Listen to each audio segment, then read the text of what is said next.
Tema kita pada malam hari ini adalah makna kasih suami kepada istri. Mari kita membaca Efesus pasal 5.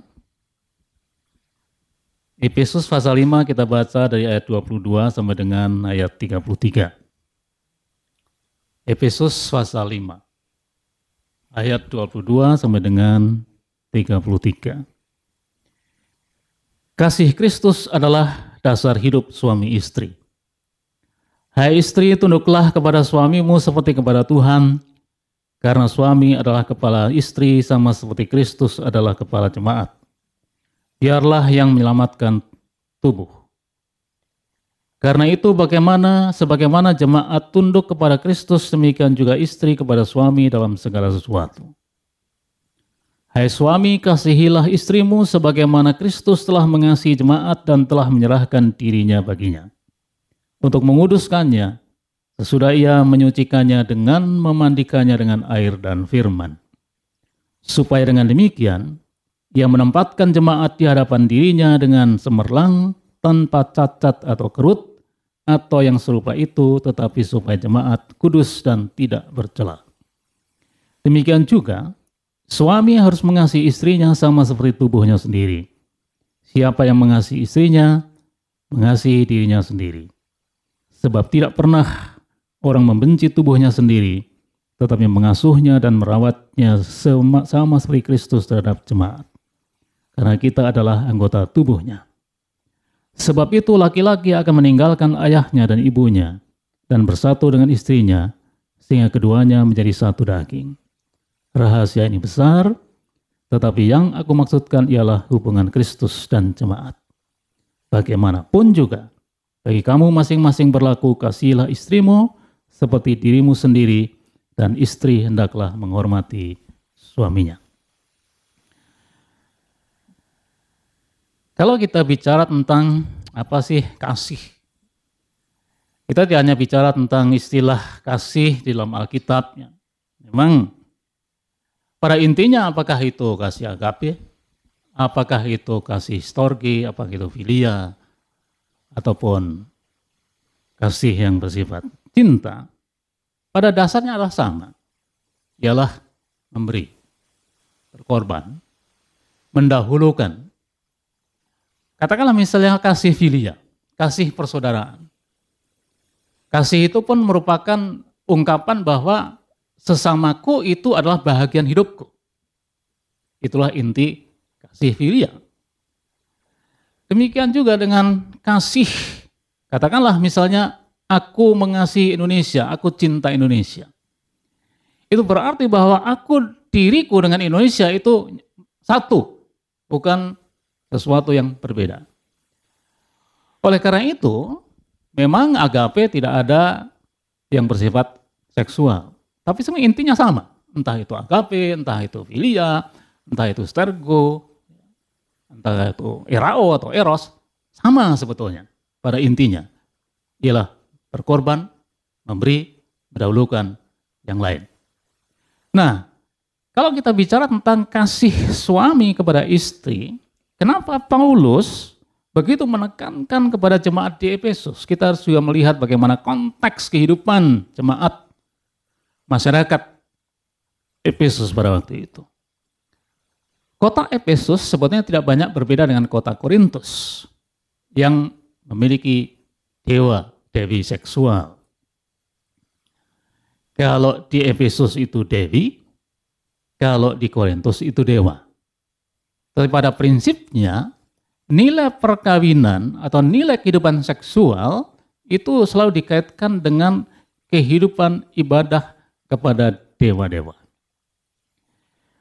Nah, kalau kita berbicara langsung meloncat kepada konteks Indonesia, pihak wanita biasanya itu dianggap pihak kedua. Artinya begini, kalau di Ambon, di Indonesia Timur ada istilah belis. Kalau orang Batak ada tuhorni boru. Kalau orang Jawa ada kata tukon. Artinya adalah perempuan itu dibeli. Betul kan? Ada orang Batak di sini enggak? Pak Bikman enggak ada ya. Jadi tuhorniboru artinya membeli untuk anak perempuan. Kalau orang Jawa, via laki-laki mengirim tukon. Itu Pak Slamet ya. Tuku, beli. Sebenarnya konsep budaya itu sama saja.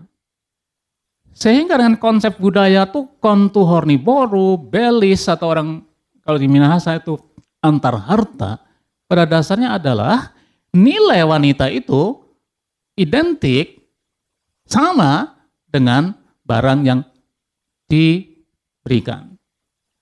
Bahkan kadang-kadang saya mendengar ada upacara pernikahan mengatakan, ya nikahmu kuterima dengan seperangkat alat sembahyang.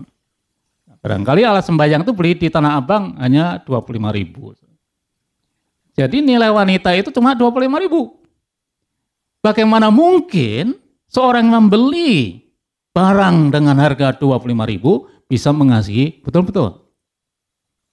Oleh karena itu ada teori ladang. Menikah itu sama dengan membuka ladang. Jadi kalau ladang itu tidak menghasilkan buah, buka ladang yang baru. Maka terbukalah poligami. Itulah sebabnya mengapa kekristenan tidak subur di Timur Tengah dan tidak subur di wilayah Maghribi. Kenapa kekristenan melarang poligami? Itulah sebabnya Kristen sulit bertumbuh di Timur Tengah. Hanya agama yang membuka poligamis akan subur. Saudara. Ini kok didengar orang lain, saya langsung dikebuk. Saudara. Padahal itu fakta. Nah, di sini sebetulnya kalau kita mulai berbicara tentang kasih suami kepada istri. Apakah pihak laki-laki terhadap pihak perempuan itu betul-betul, kebetulan hari ini tanggal 15, kemarin 14, itulah hari, apa itu? Revolusi Prancis. Bastille. Dan salah satu moto Revolusi Prancis 14 Juli adalah Égalité, Fraternité, Égalité, Liberté. Nah, saya hanya melihat dari segi Égalité.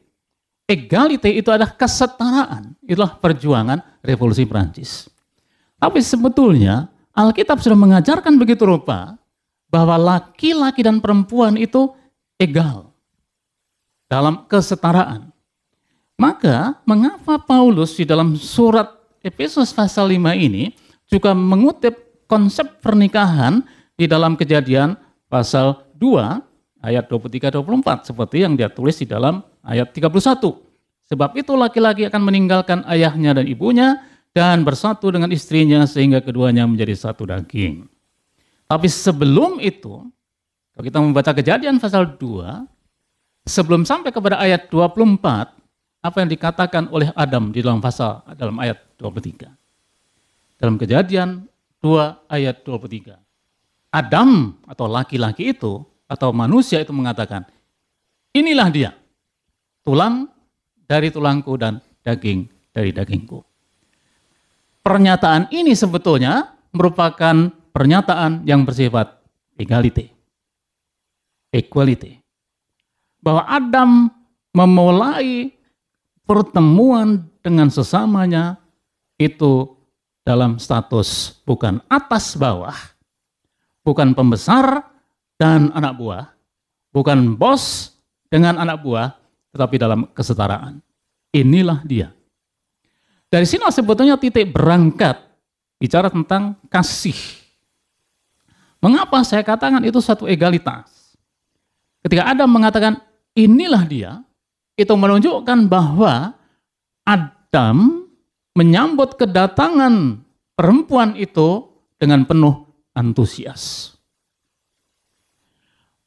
Penuh antusiasme itu sebetulnya merupakan ekspresi kasih yang murni. Nah, cinta atau kasih, kita seringkali bicara tentang laki dan perempuan terjebak di dalam cinta yang bersifat romantis. Memang tidak salah cinta romantis. Tapi cinta romantis itu sebetulnya masih merupakan, kalau itu diilustrasikan dengan sebuah buku, cinta romantis itu baru pendahuluan. untuk lebih masuk lebih dalam, bukan cinta romantis, tapi cinta realistis. Nah, kalau cinta romantis itu begini, kemanapun kau pergi, kulihat wajahmu. Tapi itu berapa lama? Saya pernah membuat satu pertanyaan iseng sebetulnya, bukan satu penelitian dalam. Bertanya dengan beberapa suami yang kebetulan berpisah oleh karena studi, oleh karena pekerjaan. Kemudian saya tanya, jujur ya jawab, berapa orang? Termasuk hamba Tuhan yang saya tanya. Kamu lebih rindu kepada istri atau kepada anak? Hampir 80% menjawab rindu kepada anak. Kasihan ya, istri-istri tidak dirindukan ya. Tapi betul. Jadi suami-suami yang pergi jauh biasanya lebih rindu kepada anaknya daripada istrinya. Malah di kemudian hari barangkali lebih rindu kepada anjingnya daripada istrinya. Wali lebih ngeri, saudara. Tapi itu masalah psikologis. Nah, sekarang masalah psikologis itu kita berhadapkan dengan masalah teologis. Karena yang kita bicara masalah teologis. Itu wajar dalam pengertian psikologis. Tetapi justru tuntutan di sini adalah bagaimana kasih kepada istri itu merupakan kasih yang realistis, yang diawali dengan penerimaan, inilah dia. Nah, inilah dia, Adam melanjutkan dengan ungkapan, inilah dia, tulang dari tulangku dan daging dari dagingku. Artinya ialah bahwa Hawa itu, sesamanya itu, wanita itu adalah bahagian integral dengan dirinya. Itu sebetulnya menjadi kunci utama mengasihi. Jadi semangat itu tetap, antusiasme itu tetap terjaga, tetapi begini masalahnya. Antusiasme biasanya lebih kuat pada awal-awal, bukan? Cinta pertama itu kan sulit dilupakan ya. Makanya di antara anak muda seringkali banyak percakapan ingat mantan, ingat mantan, ingat mantan. Kalau istilah mantan itu kan dari bahasa Jawa Pak ya. Mantan, biasanya mantan itu adalah bekas lurah. Lurah yang mengundurkan diri. Lurah itu biasanya seumur hidup. Tapi ada lurah-lurah yang berhenti, dan itu disebut mantan. Nah sekarang mantan punya konotasi yang lain. Sedikit mantan, ada mantan ini, mantan ini, mantan ini. Lebih tidak enak lagi kalau dikatakan X.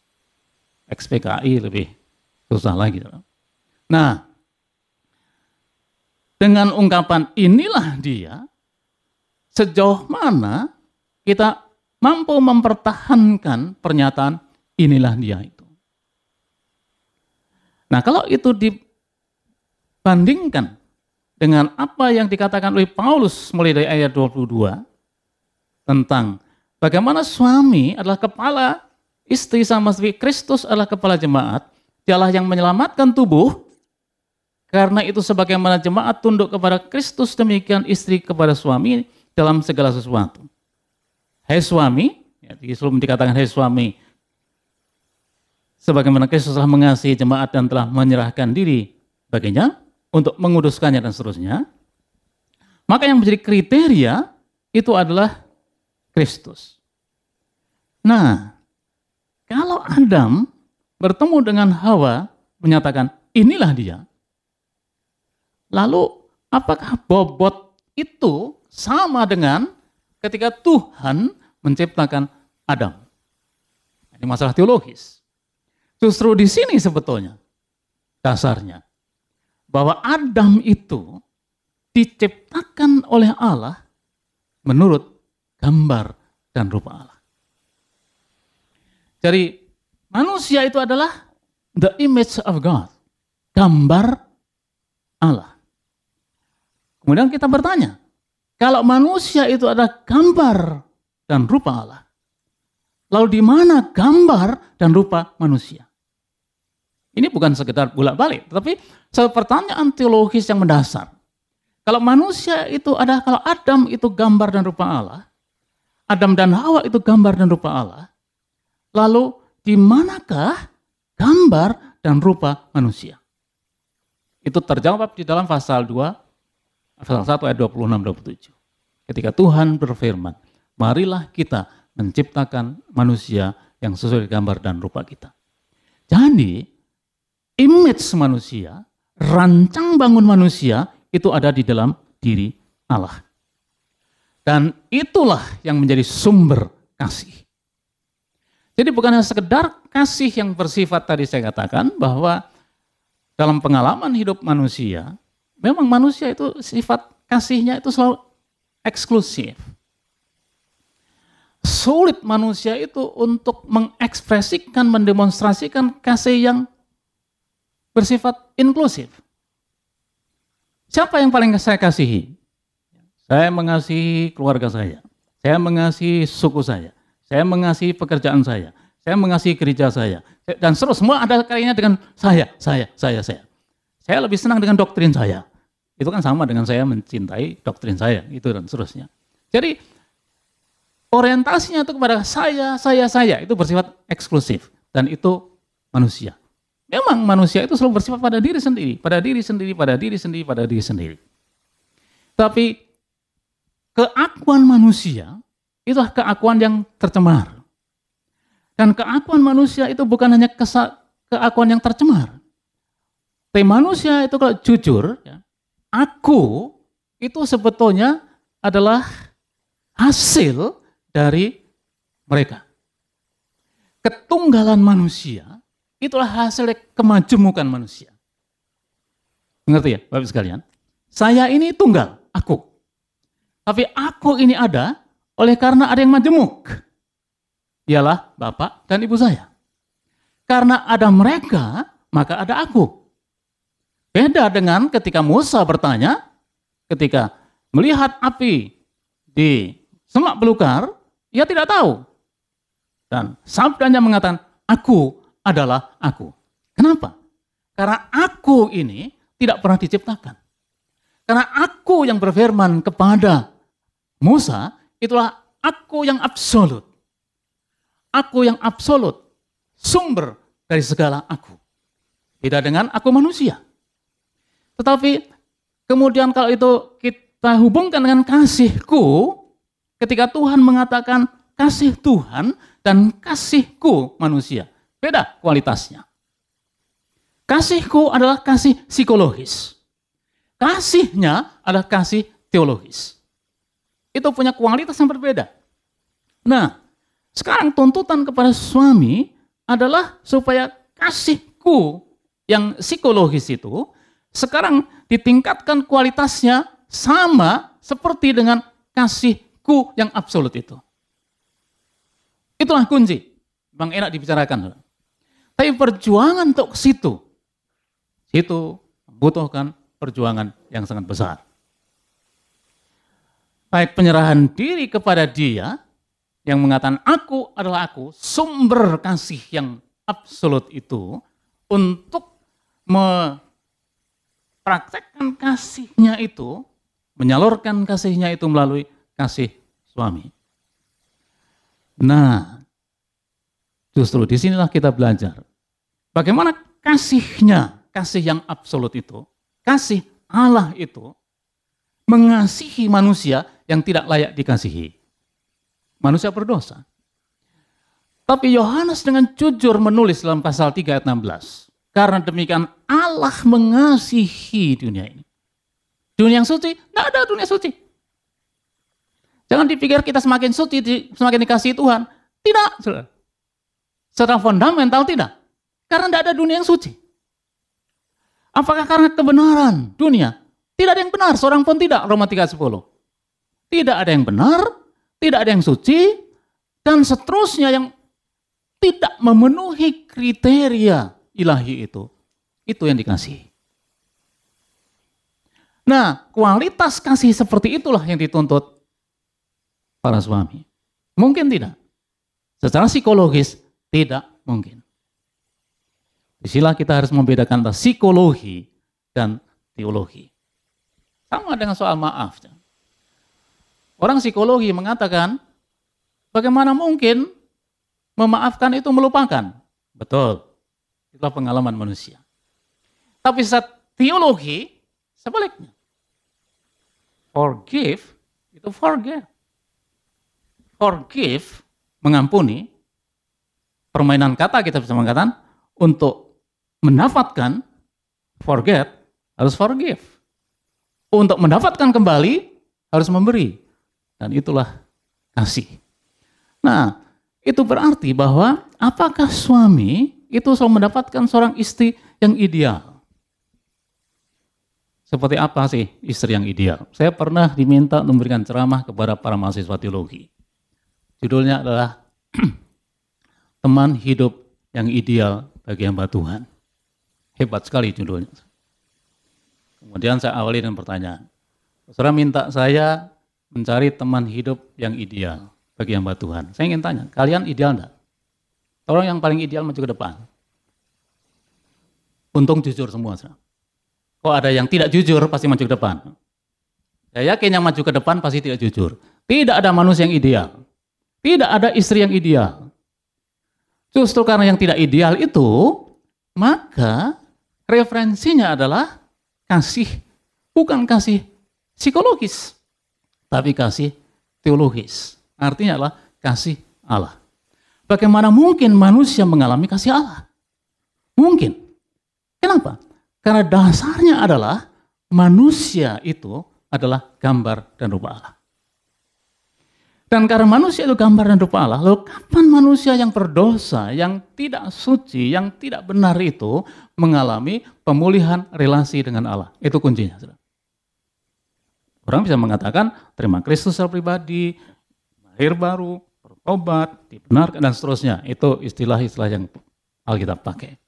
Tapi pada intinya adalah, bagaimana setiap bangsa, setiap suku, setiap agama, sungguh-sungguh kembali kepada hakikat dirinya sebagai gambar dan rupa Allah yang sudah ada jaminan di dalam Kristus. Nah, sebagai contoh, bagaimana mengasihi seorang suami mengasihi istri yang tidak ideal. Istri saya orang Manado. Saya orang Batak yang lahir di Semarang. Jadi karoserinya itu Jawa, mesinnya Batak, bensinnya Jawa. Ya. Jadi sudah campur baur. Anak saya Indonesia. Orang Manado kan makanan pedas-pedas ya, Pak Slamet tadi sudah ngomong di meja makan. Jadi waktu kami menikah tahun 79, langsung kami di Tanjung Inem. Istri saya itu hampir tiap hari itu masak rica-rica. Lidah saya itu lebih dekat dengan itu lidah gudeg. Karena lahir di Semarang. Apa yang saya lakukan? Tiap hari makan rica-rica. Langsung saya keluar ucapan rica-rica gombal. Tiap hari makan rica-rica. Jadi itu pernyataan jujur. Saya memang tidak suka, maka saya jujur. Jujur dekat dengan kurang ajar juga ya. Ini jujur yang kurang ajar. Saya bilang rica-rica gombal. Kalau itu saya ucapkan di Manado, saya sudah digebuk. Tapi dengan pengorbanan, dengan upaya penyesuaian diri, dulu rica-rica saya anggap sebagai gombal. Tapi dalam beberapa waktu kemudian, tidak sampai 1 tahun, rica-rica saya cari-cari. Nah itu memang tidak ada kata kasih. Tapi sebetulnya perubahan dari rica-rica kepada rica-rica kasih, rica-rica cari-cari, sebetulnya itu merupakan wujud kasih, ekspresi. Kasih itu tidak selalu diucapkan, aku mengasihi, bangun tidur aku mengasihi, sebelum tidur aku mengasihi. Itu malah gombal. Jadi kasih itu tidak selalu diucapkan. Tapi apakah betul kasih itu kita ekspresikan dengan berbagai macam bentuk? Istri saya tahu kalau saya lagi marah. Saya kalau marah, saya tidak perlu ngomong. Kalau saya sudah diam, istri saya tahu itu kok saya lagi marah. Sebab kalau saya lagi marah, saya ngomong, itu bahaya. Bahayanya apa? Itu penghuni taman safari bisa datang semua. Dan saya tidak mau. Jadi lebih baik mulut saya sangat top supaya lidah saya tidak semakin berdosa. Lalu apakah itu tidak mengasihi? Apakah mengasihi itu selalu mengelus-elus? Kadang-kadang kasih itu juga perlu rotan. Kasih kepada anak itu juga perlu dirotan. Kami di rumah lagi banyak yang kecil-kecil, bukan anak, tapi anak anjing. Ya, kami memang cukup suka anjing, meskipun dulu saya juga suka dagingnya, tapi sekarang sudah tidak. Nah, memang lagi suka-sukanya main-main. Kadang-kadang usah keterlaluan. Tapi saya ambil sebelekan, saudara. Saya usir satu persatu, saudara. Tapi dalam hati saya juga, kasihan juga ini. Sehingga tidak sampai saya potong, saudara. Apakah kalau kita memelihara anjing, kita tidak lagi mengasihi anjing? Wah, ini lain lagi ya, kebudayaan. Kalau Amerika, anjing itu sahabat. Di Vietnam ke sini, anjing itu makanan. Tapi makanan itu ada sahabat juga ya. Ya, lepas dari ilustrasi itu. Jadi saya ingin menekankan kepada hal-hal yang fundamental tadi. Bahwa sumbernya adalah Allah yang mengasihi. Jadi kasih Allah adalah kasih yang ekspresinya sudah konkret di dalam Kristus. Bahwa Kristus mengasihi orang yang seperti Levi. Siapa itu Levi? Pemungut cukai. Pemungut cukai adalah orang yang dianggap paling berdosa di antara orang Israel. Tetapi Yesus begitu mudahnya, luasnya dengan menyebut, "Hei Levi, ikutlah aku." Yesus bisa bercakap-cakap dengan wanita Samaria. Padahal orang Yahudi dengan orang Samaria itu tidak bergaul. Meskipun sebetulnya Yesus pun sebagai anak Allah, ia sendiri mengatakan pada usia 12 tahun dia berhak untuk tinggal di rumah bapaknya, di bait Allah dalam perdebatan dengan para ahli Taurat ketika Yusuf dan Maryam menyusul. Tapi selama bertahun-tahun dia lebih banyak di Galilea. Kita tentu tahu pada zaman itu ada dua jenis orang Yahudi.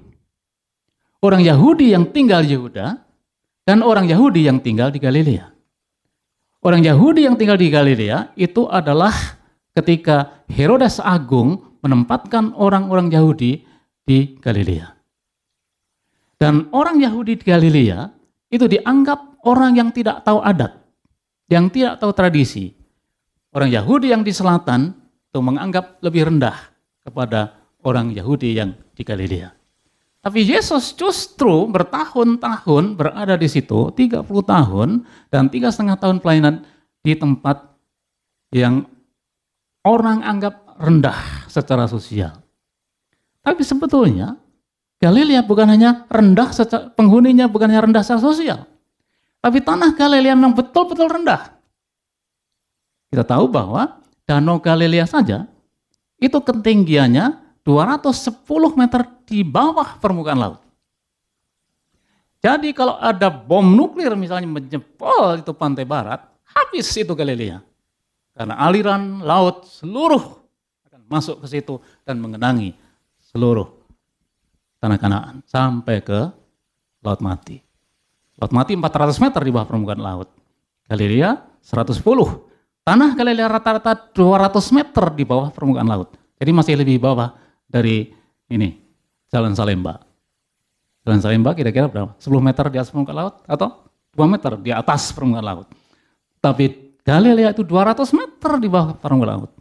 Jadi orang Galilea bukan hanya dianggap rendah secara sosial, tapi memang tinggal di tempat yang rendah. Dan Yesus, Allah yang Maha Tinggi, tinggal di situ. Untuk apa? Kasih. Karena kasihnya yang Maha Tinggi sedia turun ke bawah. Karena kasih yang Maha Suci bergaul dengan yang tidak memiliki kesucian sama sekali. Nah, terapannya sekarang dalam konteks suami dengan istri. Maka seorang suami dalam mengekspresikan kasihnya belajar untuk tidak banyak menuntut.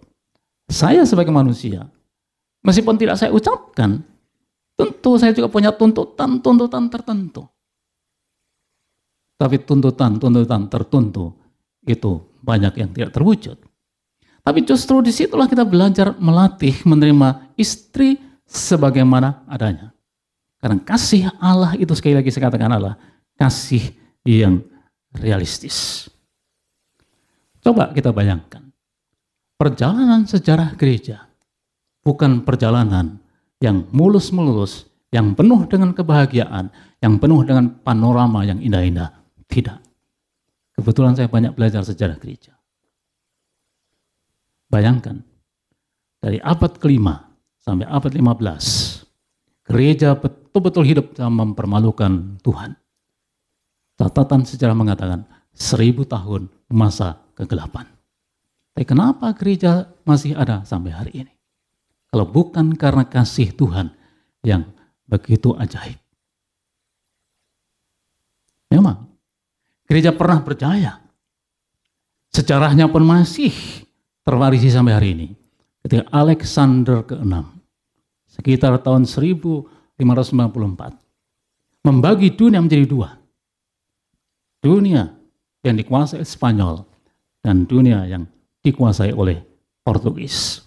Amerika Latin itu semua dikuasai Spanyol, kecuali Brasil dikuasai Portugis. Asia ke timur semua dikuasai Portugis, kecuali Spanyol. Dan barisannya sampai hari ini. Kenapa? Brasil itu berbahasa Portugis, itu tidak bisa lepas di keputusan Alexander ke-6. Tapi lepas di kejayaan masa gereja itu. Dulu waktu saya masih aktif dengan berbagai macam organisasi, jumlah gereja yang terdaftar di Direktorat Jenderal Bimas Kristen itu baru sekitar 250 organisasi. Tapi sekarang, dulu saya pernah menjadi ketua paguyuban Sekolah Teologi Jawa Timur. Waktu itu ada 30 sekolah teologi Jawa Timur. Sekarang mungkin sudah ada 50 atau 60. Tapi entah itu STT, entah itu gereja, jarang yang sungguh-sungguh itu dihasilkan dari petobat-petobat non-Kristen. Gereja ini, saya sudah menyaksikan berkali-kali gereja pecah. Yang ini pecah, menjadi 2, kemudian yang 2 menjadi 3 dan seterusnya. Tapi kenapa gereja tetap eksis? Kalau bukan karena kasih Allah. Kalau bukan karena anugerah. Nah, bobot anugerah yang seperti itu, bobot kasih yang seperti itulah yang harusnya dipraktekkan oleh suami terhadap istri. Cinta romantis itu terbatas waktu. Pada waktu masih muda, pada waktu pertama kali jatuh cinta, memang amat menggebu. Namun kasih seperti itu terbatas oleh tempat dan waktu. Saya seringkali menasihati mahasiswa, sudah 40 tahun lebih saya bergaul dengan mereka. Kadang-kadang mereka merasa betul itulah calon teman hidupnya. Tapi tidak sampai 3 bulan, putus. Ada yang sudah 3-4 tahun pacaran, putus juga. Ya, kadang-kadang memang banyak alasan. Tetapi tempat dan waktu itu mempunyai sumbangsih yang sangat besar. Sering ketemu karena waktu. Sering ketemu karena tempatnya dekat. Potensi untuk saling mengasihi dan mencintai itu wajar saja secara psikologis. Nah, suami dengan istri memang diupayakan jangan sampai itu terpisah terlalu lama dan terlalu jauh. Saya agak kurang begitu meyakini mungkin 1 dari 100 orang bisa jadi apa yang disebut dengan relasi jarak jauh. Karena jarak, meskipun sekarang ada berbagai macam media, entah itu telepon, entah itu BBM, entah itu SMS dan seterusnya, tapi beda. Pertemuan dengan tatap muka antar manusia dengan pertemuan melalui media. Pertemuan langsung itu jauh mempunyai kualitas yang lebih tinggi daripada melalui alat-alat yang diciptakan oleh manusia. Karena itu bapak-bapak khususnya, dan tentu ibu-ibu juga mendengar, mari kita belajar untuk mengasihi seperti Allah mengasihi manusia yang penuh dengan cacat celah. Seandainya Tuhan hanya menyelamatkan orang yang ideal, tidak seorang pun diselamatkan. Seandainya Tuhan hanya mengasihi orang yang benar, tidak ada seorang pun yang diselamatkan. Seandainya Tuhan hanya menyelamatkan orang yang sempurna, surga kosong. Karena tidak ada orang yang sempurna. Seandainya suami itu hanya menginginkan seorang istri yang ideal, tidak ada rumah tangga yang bertahan 1 minggu. Karena mungkin 1 minggu sudah mulai terlihat. Kalau waktu masih pacaran, semua sudah serba wah. Sudah pakai make up, minumnya pun 7-Up, sudah serba lengkap. Tapi ketika menikah, saudara, pertama kali bangun pagi, beda pada waktu pertemuan pertama kali. Tapi itu realistis. Jadi pacaran itu sebetulnya hanya cinta romantis. Dan memang penting cinta romantis. Tapi yang jauh lebih penting dan berkualitas adalah cinta realistis. Cinta apa adanya. Sebagaimana Tuhan menerima kita sebagaimana adanya. Marilah kita juga belajar. Kekurangan apapun yang dimiliki oleh istri kita, marilah kita tetap seperti Hawa yang Adam yang mengatakan, inilah dia. Tulang dari tulangku dan daging dari dagingku. Bahwa bagaimanapun juga istri itu adalah bagian integral dengan diri kita.